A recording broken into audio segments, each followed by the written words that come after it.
Dear sisters and brothers, நம்மளோட சேனலில் ஒரு 15 மினிட்ஸ் பர் டே, ஒரு நாளைக்கு வந்து 15 மினிட்ஸ், அதாவது 5 ஷார்ட்ஸாக, ஒரு ஷார்ட்ஸ்க்கு வந்து 3 மினிட்ஸ் கொடுக்குறாங்க. ஸோ 5 ஷார்ட்ஸாக நம்ம வந்து புதிய ஏற்பாடு படிக்க ஸ்டார்ட் பண்ணலாம் அப்படின்னு இருக்கேன். பட் இப்படி படிக்கும் பொழுது நம்மளால் எவ்வளோ சீக்கிரம் அந்த அட்லீஸ்ட் நியூ டெஸ்டமெண்ட்டை இது எதுக்காக அப்படின்னா, நம்ம நிறைய நேரத்தில் நினைக்கிறோம்ல பைபிள் படித்து என்னால் முடிக்க முடியல அப்படின்னு நினைக்கிறோம்ல.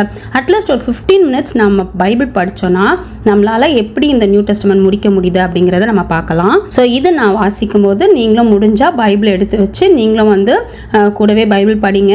என்னதான் நம்ம வந்து சோஷியல் மீடியாஸில், அதுக்கப்புறம் ஆப்பில் எல்லாமே பைபிள் படித்தாலும் பைபிள் கையில் எடுத்து படிக்கிறதோட பிளஸ்ஸிங்கே தனி பிளஸ்ஸிங் தான். ஸோ அதனால் பைபிள் எடுத்து படிக்க ப்ராக்டிஸ் பண்ணிக்கோங்க. ஸோ நம்ம வந்து இன்னையிலேருந்து ஸ்டார்ட் பண்ணலாம். ஒரு நாளைக்கு ஒரு 5 ஷார்ட்ஸ் போடுறேன். உங்களுக்கு இதில் விருப்பம் இருந்து அப்படின்னா கண்டினியூ பண்ணிக்கோங்க. ஸோ புதிய ஏற்பாடு சுவிசேஷம் தான் நம்ம ஃபஸ்ட்டு வாசிக்க போகிறோம். மத்தேயு எழுதின சுவிசேஷம் இன்னைக்கு பார்க்கலாம். மத்தேயு எழுதின சுவிசேஷம் 1ஆம் அதிகாரம். ஆபிரகாமின் குமாரனாகிய தாவீதின் குமாரனான இயேசு கிறிஸ்துவினுடைய வம்ச வரலாறு.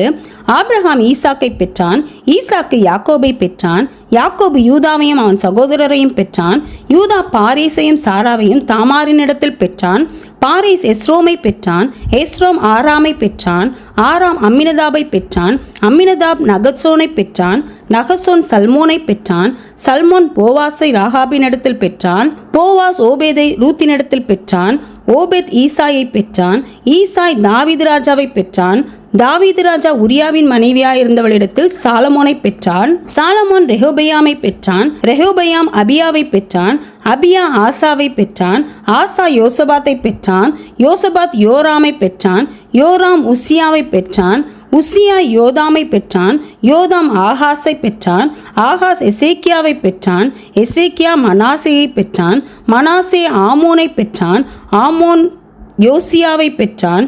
பாபிலோனுக்கு சிறைப்பட்டு போகும் காலத்தில் யோசியா எகோனியாவையும் அவனுடைய சகோதரரையும் பெற்றான்.